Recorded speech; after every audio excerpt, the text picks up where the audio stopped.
All right, awesome. Thanks, Julia.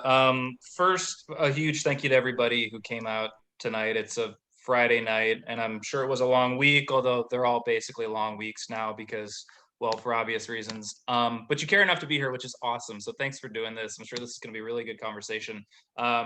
First, of course, thank you to the Tech Worker Coalition. Thank you, Julia. Thank you, Lily. Thank you, everybody who invited me and who's taking care of this tonight and making sure that it goes off smoothly. So awesome job. And I think this is a really important topic, and you're going to hear a lot more about it over the next couple of weeks and months in the city of San Diego. So it definitely deserves more interest, and I'm glad that there's a group of people here that's interested in elevating that and shining a light on how technology is used in our communities or not used, and who it affects most. So glad to be here. Okay, let's jump into it. So first, I guess I'll introduce our panelists. We have Homayra Yusufi.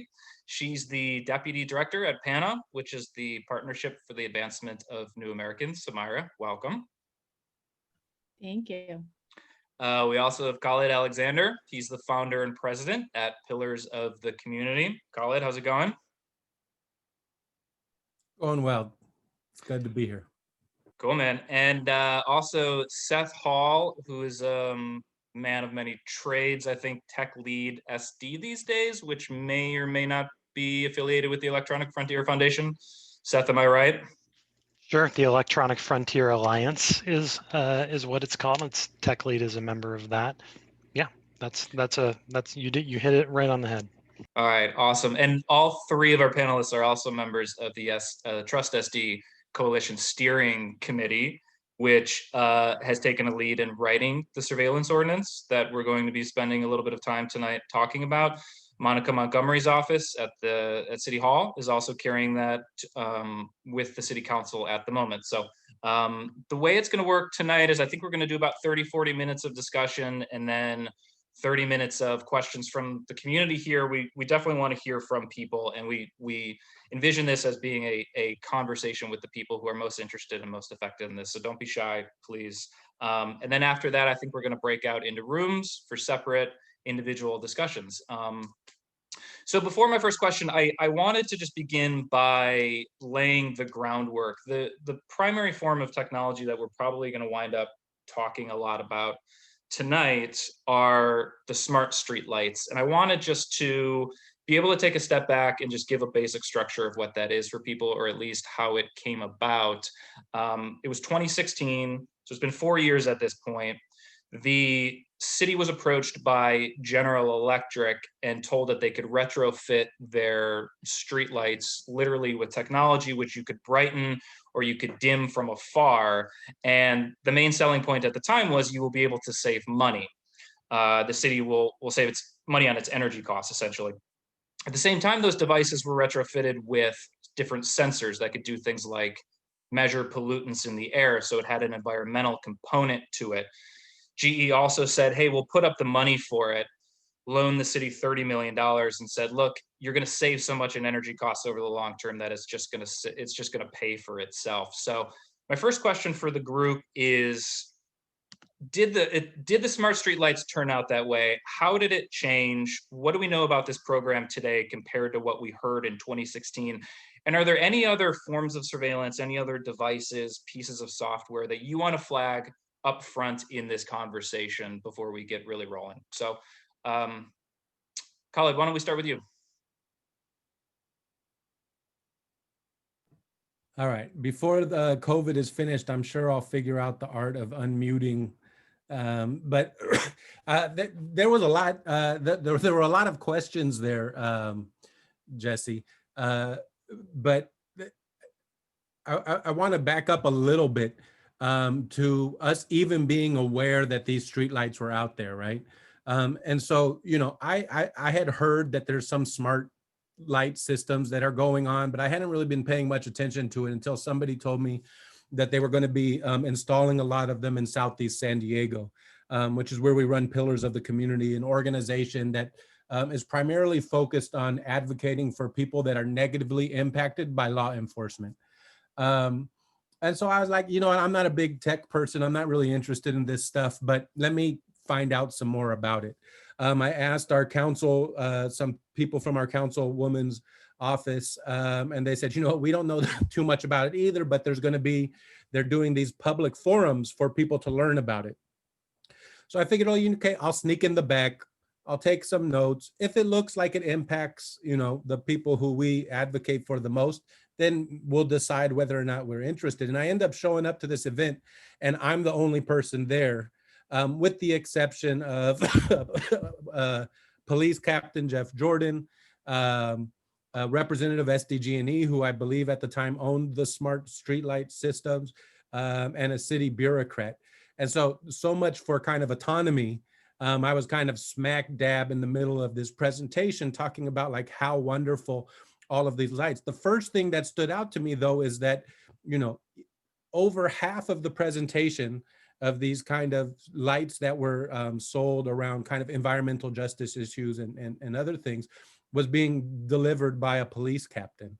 And the more I listened to it, the more concerned I got. And then they like nonchalantly mentioned that there were already something like 5,000, I don't remember the exact number, already up and operational. I hadn't even been aware that they were up. I thought this was still something that was being discussed. Eventually it would come before council. And they said, you know, that they were up in 2000 and that they were installed in 2016. So not being a tech person, I was like, man, this sounds kind of scary. And so I reached out to some of the people who I know, some of them from TWC, Oren, and some others who eventually came to another forum, and they're like, yeah, sure enough, this is some scary stuff. The initial thing that got us interested is the way that surveillance technologies are used to target, or surveillance period is used to kind of identify and target people in Black and brown neighborhoods, most particularly under gang documentation. And once somebody has been documented as a gang member, essentially their rights, not only their civil rights, but basically their basic rights as human beings, they can get away with violating them. So that was kind of our entry point into this, this kind of tech world and this idea of these, the smart surveillance cameras. But the thing that's most scary about this entire experience is that had I not received that kind of random text from someone saying, pay attention to this, you know, none of this would have been on my radar ever. And I don't think it would have even been on the radar of our council people, because then when we began speaking to all of the different council members, they weren't really aware of all of the crazy stuff that was happening under these lights. So again, I'm not sure if I answered your question directly, Jesse, but hopefully that's a good enough introduction to hand it off to somebody else. Definitely, yeah. Homayra, how about you?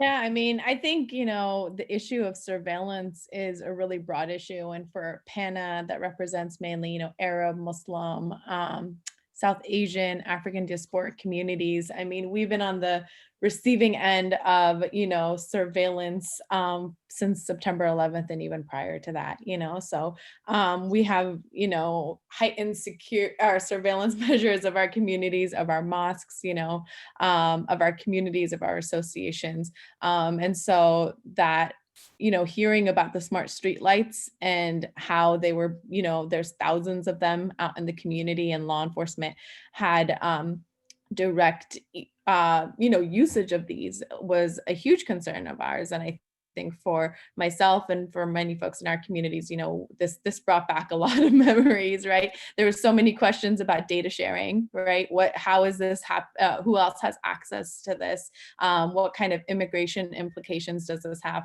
What kind of criminalization implications would this have for our communities, right?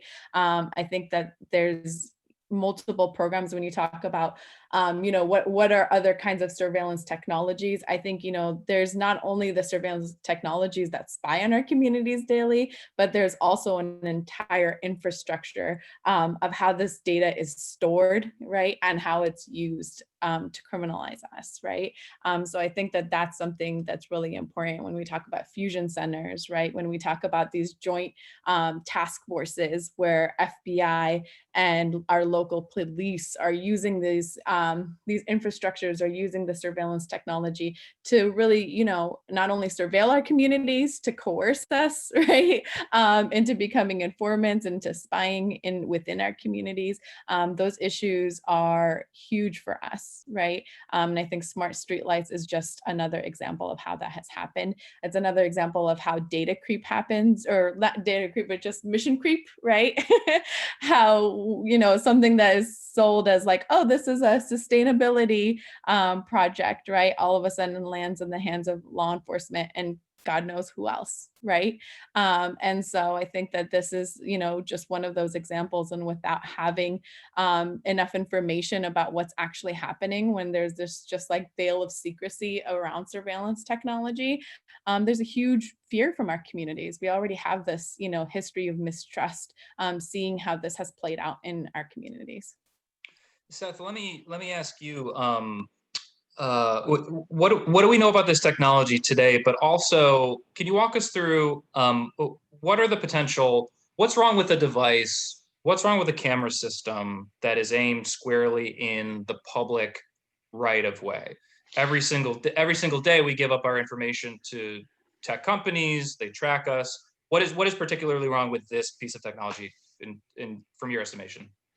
Look, potentially that there's nothing wrong with it. I think what our coalition is focused on, potentially there's a lot of stuff wrong with it. What our coalition has always been focused on is the transparent and responsible use portion of this, where the technology that's placed into the public sphere to capture everybody as they come and go from anywhere they go, from their mosque, from their church, from their doctor's office to their hotel room, all of those things, you know, those are potentially sensitive pieces of information, and we should have transparency, and we should be ensured as a people, as citizens of San Diego, that those pieces of information are not being misused and simply mishandled by people who are focused mostly on solving crimes and aren't always super focused on protecting the public's sensitive data that they're collecting. But, you know, look, some updates on this. Homayra and Khalid have given a great background on how this thing came to be. Since then, you know, the CEO of the company that produces these cameras and who the city is in partnership with has said that his company supports our efforts in San Diego. The company's name is Ubiquia, and the CEO is on record saying that he believes that San Diego's efforts to bring the community into this process will set the standard for cities of all sizes in our country, right? So we're not even really here to, per se, oppose the smart streetlight cameras as a technology. The city council and the people of San Diego will have their voices heard about that issue when the time comes, if our ordinance is able to get in. And people will have different opinions, and we can wrestle with that, right? But, you know, Jesse, you started off by saying what other technologies are in play here, right? And there's all kinds of stuff that's historically been out there and that we've never gotten our arms around. Recently, there have been newspaper clippings about drones flying in the air, taking pictures of everybody, and how is that data going to be used? We've recently heard about these smart kiosks that people like to put out in heavily populated centers, right? And these are 8-foot tall,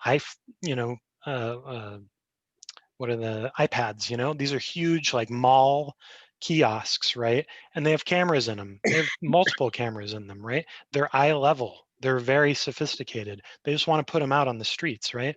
Trust us, everything will be just fine. Don't worry about it, right? So these are the kinds of things, it's just going to keep coming like this. We're entering this new era of connected devices, and we're going to continue to see information gathering technology placed all over the place in San Diego and all over the country. And if we don't get a hold of it, then it's going to be operated in a way that is invisible to people, and it's going to be operated with irresponsibility. There's going to be a lot of negative ramifications and harms that come to San Diegans if we allow that to happen. And so that's where our ordinance is focused, and is not just the smart streetlights, but the smart streetlights and everything else that involves surveillance technology. So it's an interesting point you bring up, Seth, which is that there are these individual pieces of technology that you're perpetually chasing, right? Technology changes, there are new devices that spring up overnight. I guess the question then becomes, how do you create a broad enough framework that you capture everything, while rather than just taking an individual piece like, say, ShotSpotter or the streetlights and then addressing them? Do you have any thoughts on that, Seth? Yeah, I'm going to hand it off to Homayra, but I would just note that that the mayor of San Diego originally felt very, very much like you, and when this popped up as an issue, he brought forward a solution to council, to city council, that said, "Oh, I see you guys have a problem with these smart streetlights. Let's create a special law just for smart streetlights," right? And thankfully, we have some excellent city council members currently in this city who turned him right back around. Unanimously, they said, that is not good enough. We see what's coming for this city. It is not just smart streetlights. So our city council members are starting to see the future, and they're starting to react. But maybe, Homayra, maybe you can respond a little bit to what else we're responding to here. Yeah, I mean, I think that's a really good point. Looking just at one policy would never be enough. I mean, like you said, there's so many different kinds of surveillance technology out there. I mean, I think about license plate readers, right? And then how that was used for immigration purposes, right? We talk about ShotSpotters. This is happening all of the time. And these are just the things we know about.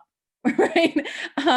And I think that's essentially the problem, right? There isn't a process in place for there to actually be that transparency and accountability on the front end, right? So that the city council really knows when they are approving some kind of technology, that they are assessing with all of the information that they need on hand, right? What is the purpose of this? What are the civil rights implications of this, right? What is the cost? I mean, we saw in smart streetlights, the cost is a huge issue. When it comes to these kinds of technology and storage, the cost is always ballooning, right? And so how do we have that assessment on the front end, right? And not only of one technology, of all of the different ones that are currently deployed, but also proposals that are coming in. We know that like you said, Jesse, this is always going to happen, right? The city is going to be approached with all sorts of different kinds of technology, as well as the county, right? And how do we make sure that we have some kind of ordinance in place? That means, like, you need to really set those processes in place, right? Part of this is reporting. There needs to be some reporting, some information that we get on the front end that city council essentially gets, right? And then there's this other piece of like recognizing, and city council has told us this, right? It came out, especially with the smart streetlights, like, we're not experts, right?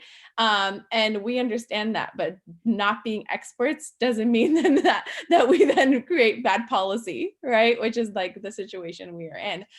So really bringing in those experts, bringing in community voices like ours, saying, hey, this is, we care about this, right? This has implications on our lives and we care about this, and bringing them, involving them in the process from the beginning, right? So we really, when this all happened, we went to the experts, right? I myself am not a privacy expert, right?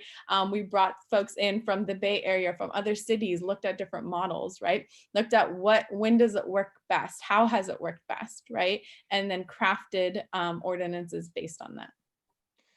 So what I hear you saying is that it's largely about the democratic process, right? The streetlights, the rules around the streetlights were written by the police department itself. I see Jeff is in the audience here. And the footage deletes itself after 5 days, right? And there's an access log, a public access law that we can see. All of those are, in my mind, at least, good faith efforts to put some restraints around this technology. But the larger point that I'm hearing, and I guess my question is, what happens when someone else comes in down the road who doesn't necessarily engage in a good faith way or wants to abuse that technology? I guess, what is the larger role of having a framework in place to protect communities from harm long-term despite the changing administrations? And maybe, Homayra, if you want to take that, or Khalid, or somebody wants to just jump on that. I'll take a little bit of a stab at it, because that's one of the things I was kind of writing down in my notes. And anybody who's met Captain Jeff Jordan knows that he's like a nice guy. Like he tells jokes, and he's the type of person that you wouldn't mind grabbing some tea with or anything like that. But the question is like, okay, but people are not permanent. What happens when the next people? And so we have these systems, these technological systems now that have the ability to do so much. And in recent history, I remember, watching Saturday morning cartoons, right? Saturday morning cartoons were regulated. There was some amount of regulation over what programs are going to be on TV, when they're going to be on TV, at what time, and everything like that. But as technology has increasingly kind of grown exponentially, I think that we've shied away from really having systems in place to kind of control those technologies, and in order to kind of safeguard the communities and the societies and the values that we care about. And so when you have things, the streetlights are just an example, as you pointed out, but when you have technologies like these streetlights that have such powerful capabilities and have absolutely no oversight or thought in a democratic process by experts, by community members, by those people who are directly impacted, what you do is you create tools that are prime for abuse, so that when a Jeff Jordan isn't around, when you have look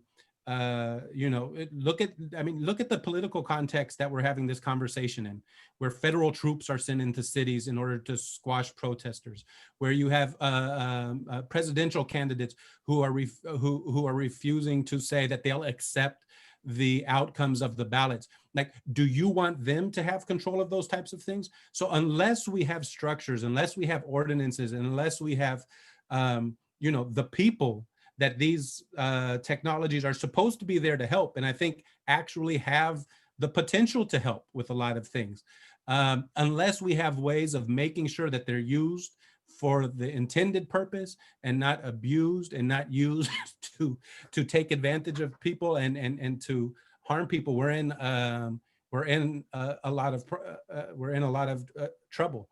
And I think we're very, very, as people, and as communities, we're super far behind in that fight, in catching up with the advances that technology has made, and remembering that, look, like, there's people who are benefiting financially from these things. There's people who get paid to get cities to adopt these types of technologies, who get paid to have communities to adopt these types of technologies.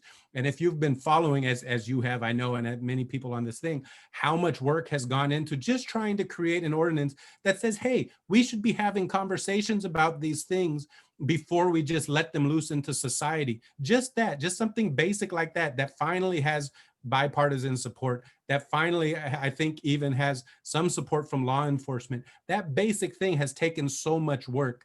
And so we really, as a society and as communities, are in a lot of trouble because we have not put the same amount of resources to protect our rights, to protect our communities, are being put into taking advantage of and benefiting from them in financial ways. So the ordinance itself would essentially require, to your point, Khalid, it would require that public officials think at the beginning, before they buy anything, about what the potential harms are, what the benefits are. They can weigh those two things together. There's certain disclosure rules. And then there's also the other component of this, which is the Privacy Advisory Commission, which Homayra talked about a second ago. There would be privacy experts, technical experts, legal experts involved with that. Everyone I talk to tends to say that this is fine, right? I've talked to city council members about this. The police department doesn't seem to have any opposition to it. The chief at least seems to be neutral. From what I've heard, the union is fine with this.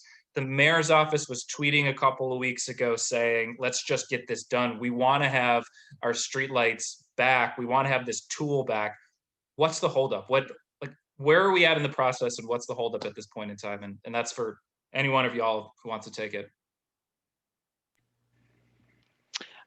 Khalid, you should take it, man, but I just go easy, okay? Just be gentle.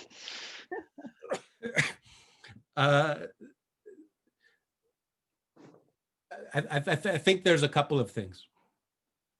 One of them is I have no idea. Like I had no idea in the beginning that this would be something controversial at all, because I went out of my way to try to ignore my own personal biases against the police department based off experiences and everything, and be like, hey, this is bigger than just police, right? This is a bigger issue. We need something to protect everybody. And so I was surprised by the amount of pushback that happened. I think that the city attorney fairly early on in these discussions took a very public stance against it. I'm not a politician. I don't understand politicians, why they take the positions that they take when they take them.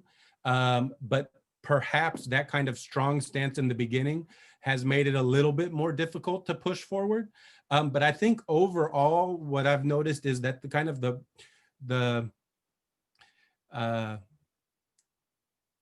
the systems of bureaucracy and the systems of government that we have are not enough to address issues like this. And again, we're dealing with something that people have very little information about. People don't understand technology.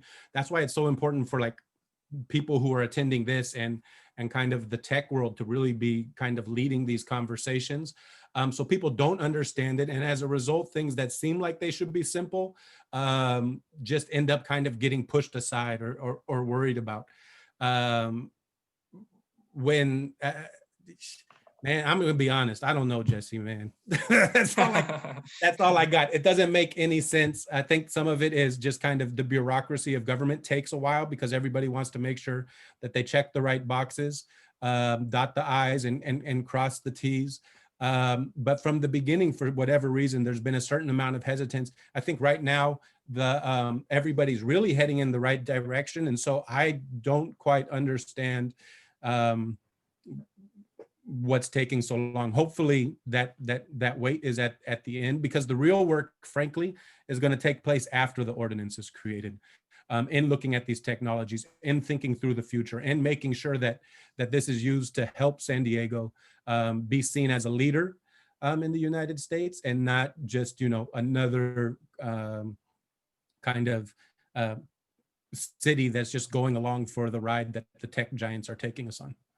Can I tag along on his comment, Jesse? Because this is an important moment for this group, the people who are in attendance here, to understand. I think people came here to understand, where's this at, right? What are we doing here? When's this going to happen, right? And certainly our coalition, maybe you can sense some frustration in our voices. The reality is that the political realities are that we have one more shot at getting this in front of council. We have one more shot at we were supposed to have already been there.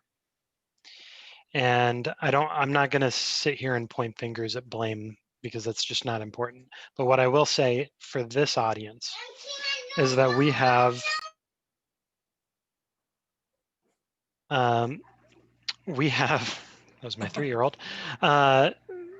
We have one more chance to get this in front of council. It's going to be on November 10th. And come hell or high water, we will be there with or without an ordinance to pass. We hope very much that it is with an ordinance to pass, but I would encourage everybody here to plan to attend the city council session on November 10th.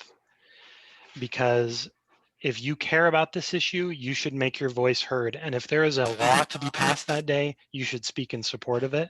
And if there isn't a law passed that day, what you should understand is that the public has been shut out of the public process at that time. The city attorney has this document. She's supposed to produce it. Her office is supposed to produce it. If she doesn't produce it, it is a tactic to make sure that this city council cannot vote on this law. And someday we'll do our business, our coalition will fight for this, and someday we'll get it in front of council. But the public has asked for this council. Every council member that we've talked to has asked for this ordinance to come before them to vote. And it is, right now, it is being held up. We're not 100% sure why, behind the city attorney who really has no business getting involved in legislative issues like this. It's not her job. So if anyone is listening and cares about this ordinance coming forward, we have one more shot at this, and I would encourage you to make your voice heard. Homayra, anything you want to add? No, I mean, I think they said it all. I mean, I think, what's so important here is, the reality of the situation is half of our council members are going to change in December, and they have been with us on this journey, right? They understand why this is a problem. They understand what happened with smart streetlights, and they want an opportunity to vote on this, right? This is, like you said, this is about democratic process, right? This is not something it's not contentious in any way, right? And I think it's really, really important for us as a community to show up, right? To demonstrate and to stand together. And we are, like Seth said, as a coalition, we will be there on the 10th. We are doing everything in our power as a community to make sure that, this goes forward and that we have this in place with this current council. I think if we don't get it, well, hopefully we'll get it the next time, but that's not good enough. And I want us to all be there on the 10th. So I know the Tech Worker Coalition also wanted me to survey people on Proposition 24. So a little bit of a change of subject here, but I'm also sort of interested in this myself because everyone I talked to is kind of all over the place on this issue, and I was a little confused on it myself. But essentially, Proposition 24, which is the statewide ballot measure, would attempt to put more rules around digital privacy, and it's my understanding that it essentially would expand the California Consumer Privacy Act, which was passed in 2018, by adding additional enforcement measures. I think there are additional penalties which would be against businesses that violate the privacy rights of minors. I think it would also establish a state privacy protection agency. But I've also heard, interestingly, that the major tech companies are conspicuously silent on this one, which is interesting. ACLU is opposed. Electronic Frontier Foundation is neutral the last time I checked. Do any of you have any strong feelings? Can you tell me where everyone's at? And maybe we'll start with you, Khalid. I do not. This is where I look to people like Seth and Lily Irani and TWC to help break it down for me. And you're in luck. You are in luck, because we're happy to announce, TechLead is happy to announce tonight the formation of a new group called San Diego Privacy. And if you go to sandiegoprivacy.org right now, what a few of us have gotten together, and what we've done is we've produced as simple of a guide, boiled down all the way, right? We've highlighted the 10 most major issues, and I hope you all will be very forgiving of it, because I'm actually blowing us up a little bit here. The document's not 100% ready, so you're gonna see some odd things in there, and we're gonna work on it over the weekend. But what we've seen is that this 52-page privacy law that everybody's voting on is got everybody turned around. It's crazy to try to understand it. And it's put forward as a privacy law. So if you vote against it, does that mean that you don't like privacy? And if you vote for it, is that necessarily a vote for privacy? It's not that simple, right? So what we've pulled is the 10 biggest issues, because there's way more than 10 issues, sadly. But we've pulled the 10 biggest issues that we saw. 4 of my newest friends added their opinions, and we got together and we tried to make sense of an easy way to present this and make it so that if you can, kind of put your eyes on that page and let your eyes follow where the issues are that you care about the most, then we'll show you what the Yes on 24 campaign says about that issue, and we'll show you what the No side says about that issue. And we hope that that will make it easier for you to vote with your values on this issue, rather than just hearing the news media try to tell you what it is. You can actually have something boiled down, and hopefully you'll find that guide, helpful. So is that a yes or a no from you, Seth? What's awesome about this is that I literally was working on San Diego Privacy's guide today, and I continue to bounce back and forth because it's a value question. Do you value protecting, for example, some of the opponents of this law, one of the primary reasons they're opposed to it is that they really want the ability for someone like Khalid or for Homayra to be able to sue to enforce their privacy. And they feel extremely strong about that. They call it the private right of action. And they're probably not going to support anything that doesn't include that because they feel like that was left out of privacy law and that it should be there. And they feel strongly about that, right? So that's a value for those people, and they're going to vote on that value, right? If the question is, there's also some great things in there, like there's an expansion of the ability for companies to collect your data, where if they're collecting sensitive data about you, that they're restricted from using that sensitive data in ways that they previously weren't restricted from. And I bet a lot of privacy people would look at that and say, it's pretty good, right? It's a good idea. So now you've got trade-offs, right? So you have to look at these things as values, and does one trump the other? And I hope our guide will help you there. I've historically been leaning actually yes, because I thought that I liked the things that I've been warned about, but through the process of gathering this data, I think I'm starting to lean no. That's just my honest answer to you, Jesse. I'm not trying to equivocate here. It's a really tough one, right? So I hope everybody will take a look at it. I'm just giving you a hard time, Seth, because I enjoy it. But point of clarification though, if the ballot measure passes, can the legislature come back down the road and revise any portion of it? Because I've heard they could.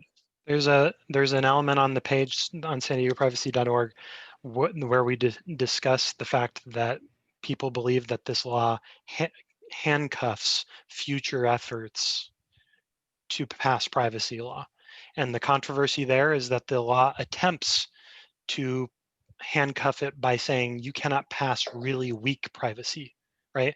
What they're trying to get at there is that currently in the halls of the legislature in Sacramento, wandering those halls is the insurance industry and other industries, and they are pushing hard to get themselves completely exempted from privacy laws, right? This is I'm literally giving you the line of Alistair McTaggart, who wrote this law. So I'm parroting the yes on 24 stuff here.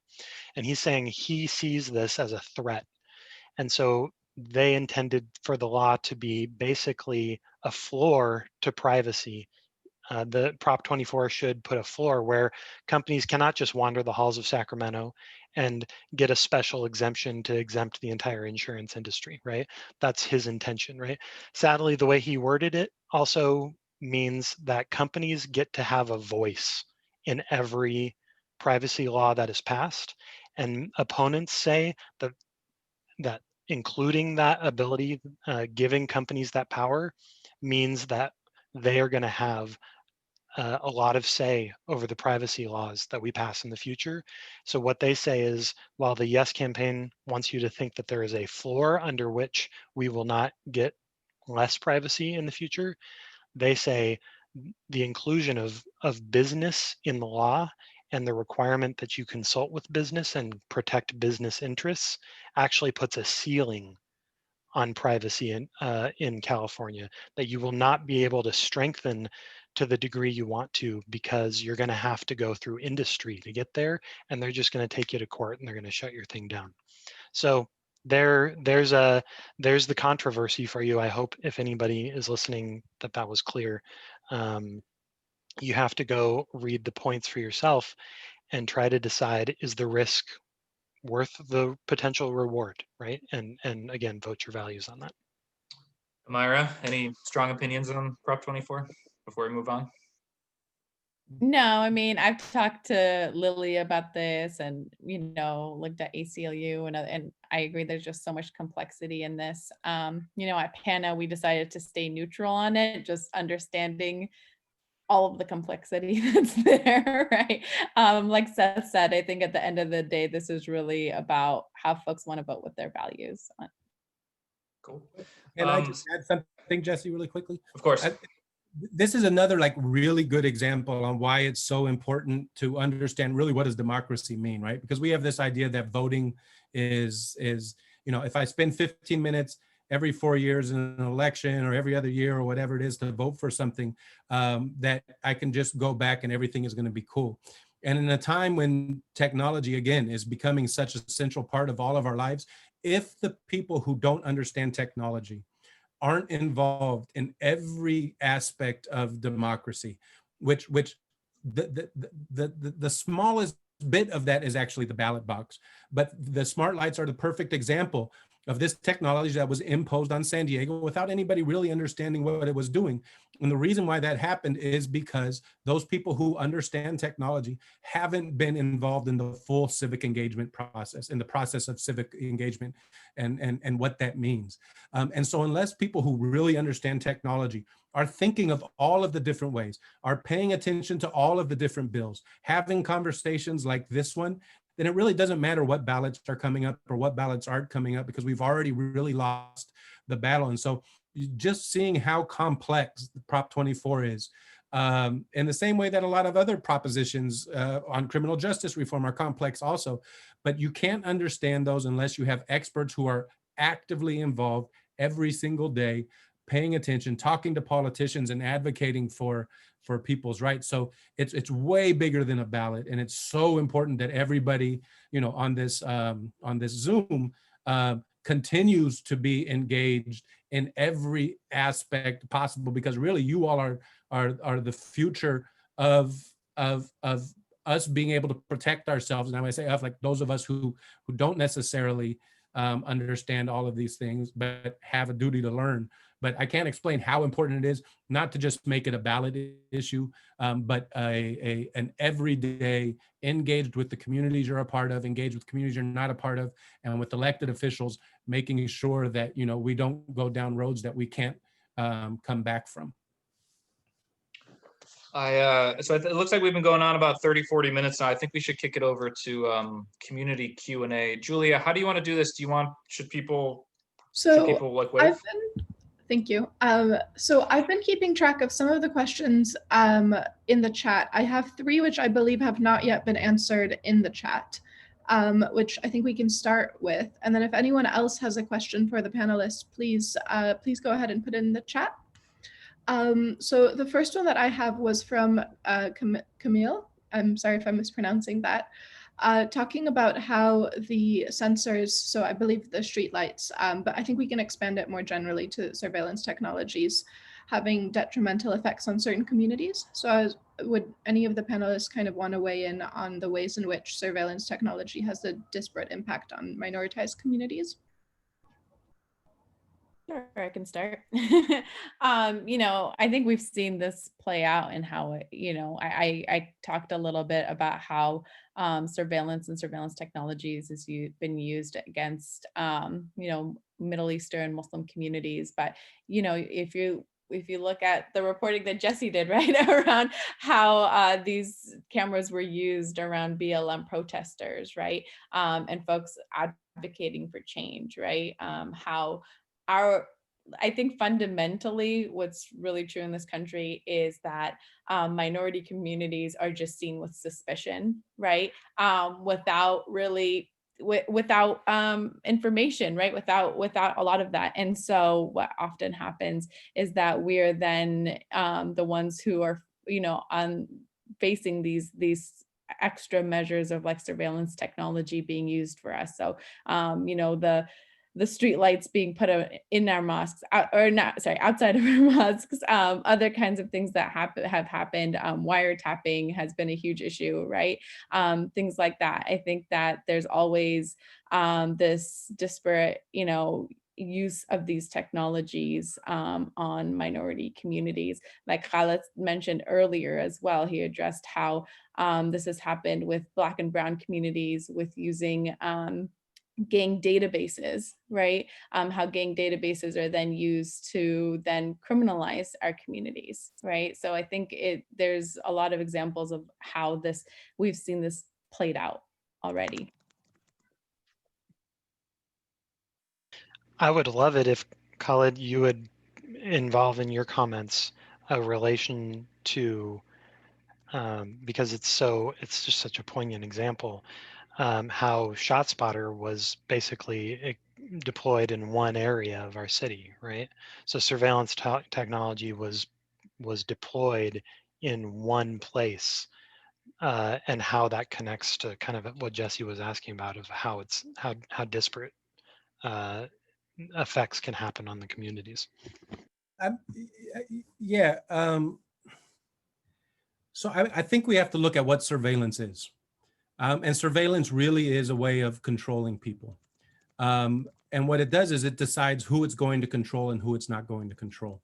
So even if you go back to, the times of slavery, where Black people in this country who didn't have papers and could be asked for their free papers, or asked for a note from their master to be walking around or everything like that, is a form of surveillance. And it's a form of surveillance that targets specific people in order to keep them in their places. And so a lot of the time you have this argument when it comes to surveillance, when it comes to technologies, that, well, if you're not doing anything wrong, what's the big deal? Well, and this idea that we've been hearing a lot about in political discussions about the rule of law. But I mean, the rule of law is a myth. People break laws every day. You're living in California, most of you aren't stopping at stop signs. Most of you aren't signaling when you switch lanes.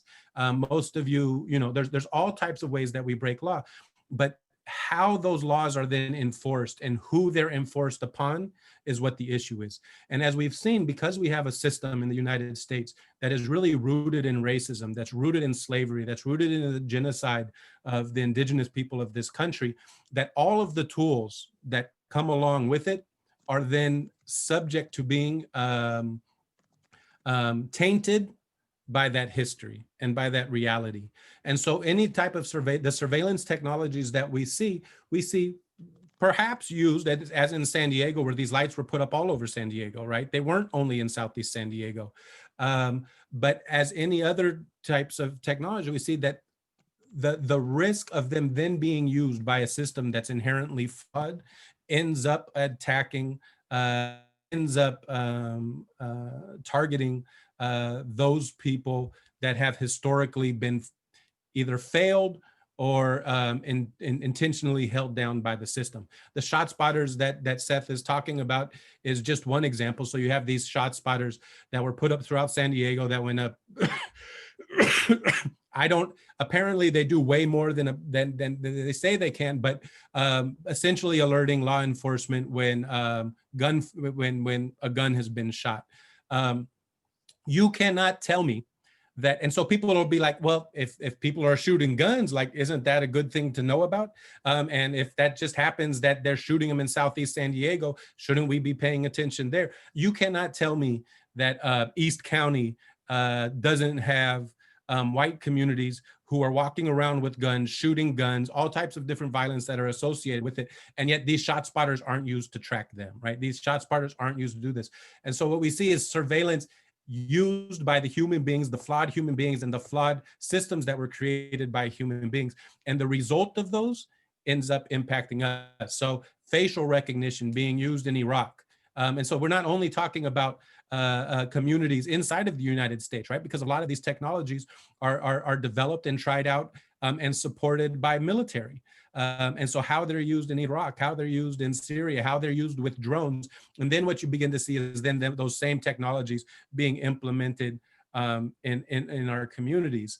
And so it always starts with the quote unquote, the minorities and the Black and brown people who have always, but then you see an expansion of those things. And so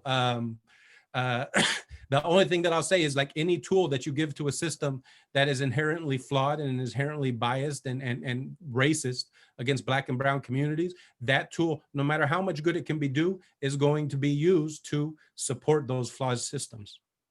Can I press a certain point there? So Homayra mentioned a second ago the reporting I did on the protest. The police department had used, in that case, they had used the smart streetlight cameras to investigate people who've been accused of assault or vandalism or a variety of things at these civic demonstrations. So the tools themselves are reactive in that sense. But I'm curious, is there a proactive effect on the community? Is there potentially a chilling effect even on the public when a surveillance device is still used reactively? Do you guys have any thoughts on that? Yeah, well, let me say this. I lived in Syria off and on for 3 years. And in Syria, they have a lot of laws that they don't necessarily implement right away. So for example, more than 3 people when I was there, it was illegal for more than 3 people to talk inside of a mosque. That didn't mean every time there was a group of 3 people that they tracked them down. But once there was somebody that they were interested in tracking down, they can then choose and pick when they're going to be using it and when they're not going to be using it. As a result, you create an environment where people don't even want to whisper the name of the president, where people don't want to whisper the name of the political parties. And so the chilling effect of that, I think is I've seen it in practice. And I think that so to answer the question, frankly, yes, I think there's a huge danger of creating, I'll leave it at that. Yes. Yeah. And I would agree 100%. I mean, I think with our communities right here in San Diego, I can't tell you about the number of immigrant communities, right, who are afraid of doing day-to-day things because of things like this, right? Because of mistrust, because I don't know if, getting a driver's license is then gonna result in having immigration issues, right? I don't know if, going to a protest. I mean, getting our communities to protest is really, really difficult on issues that affect them directly because of years and years of surveillance, because of so much fear that exists, right? So we see it every day. I would argue just Jesse that there is always a blurring of this line with the reactive surveillance technology. When you look at what's happened in San Francisco, right? It was, police, they don't have cameras and public surveillance cameras anymore because they passed a surveillance ordinance and that wasn't part of the deal, right?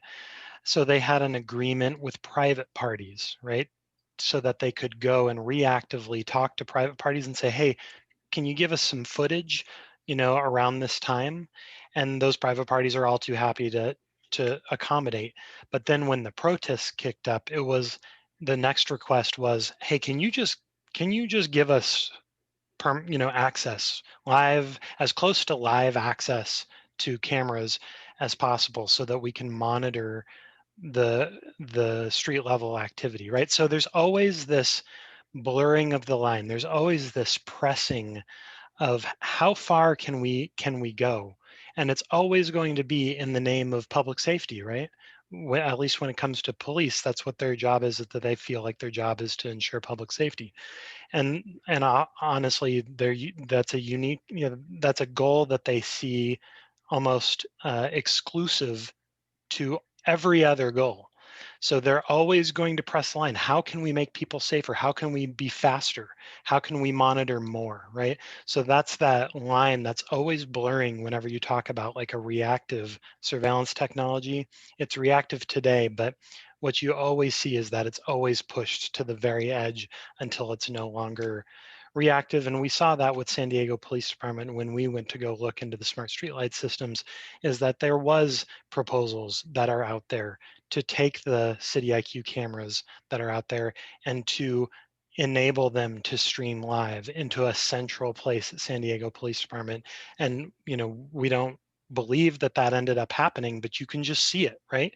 You can just see how this stuff goes from, oh, yeah, I don't know, those are just running and we never access them, to centralized live, permanent 24/7 monitoring of the entire city. It's just, there's just not that many steps between those two situations. So Seth, does your ordinance, just to be clear, set up any guardrails from preventing what happened in San Francisco from happening down here? And essentially, if I understand correctly, what happened in San Francisco was there was a private system of cameras, whose owner had given the police department access. So it may or may not have fallen outside of the bounds of the ordinance. I don't know for sure, but walk me I have through to that. look into the details of that ordinance, but what I can tell you is that data sharing agreements are covered in our ordinance, right? So if a city department wants to share data, surveillance technology data with a party that gathers that data, that they need to propose that, and that needs to be approved by City Council. Our proposed ordinance does not include a provision for exigent circumstances as you see it on our website. There's some argument over whether it should or not, and council members will make the final decision on that. But I believe exigent circumstances was the root kind of request, the way that San Francisco police justified what they did.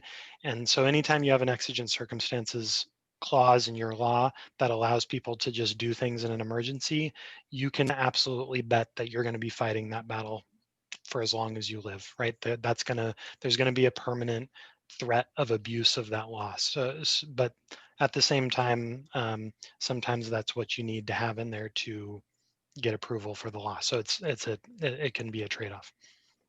Okay. Well, Julia, thanks for letting me interject.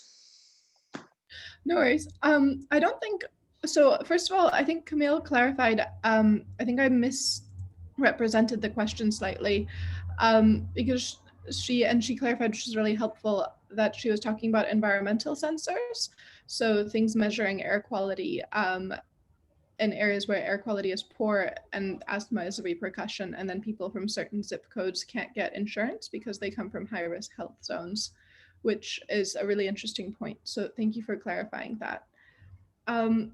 If anyone from the panel wants to respond to that, please.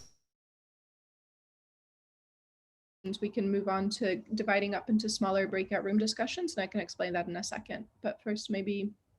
Well, it sounds to me like that question is exactly the reason why we have to have an ordinance and have to have a committee like the one that we're trying to put together, is because, these are complex questions.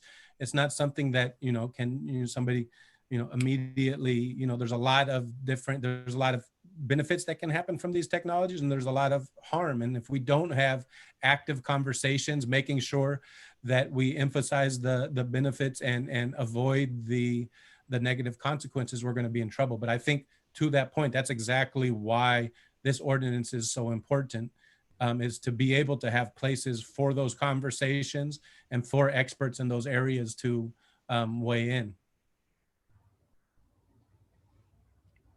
Yeah, thank you. And I think it's a really good example of something that's much more subtle than surveillance cameras, but can still have a harmful effect. So for the last part of this panel, we wanted to break up into smaller rooms. So people want to maybe talk to the speakers in a smaller setting or ask questions or take some actions on this. We're going to do that now. So first of all, Lindsay has been really helpfully posting example tweets that you can use if you'd like to tweet about to contact city officials. And then I think Lily's going to set up three breakout rooms. So one in which if people want to get together and talk about how you can contact city officials, like for example, who your council member is and what good ways to contact them, that will be the first breakout room. And secondly, there will be a specific conversation on Prop 24. I think if Seth, if you wouldn't mind maybe facilitating that, given that you were talking about Prop 24, if people have more questions, if people want to unpack that more, maybe look at the new website, we can do that in that room. And then the third room will be thinking about ShotSpotter as a technology specifically. So that came up a few times in the call, in the panel today.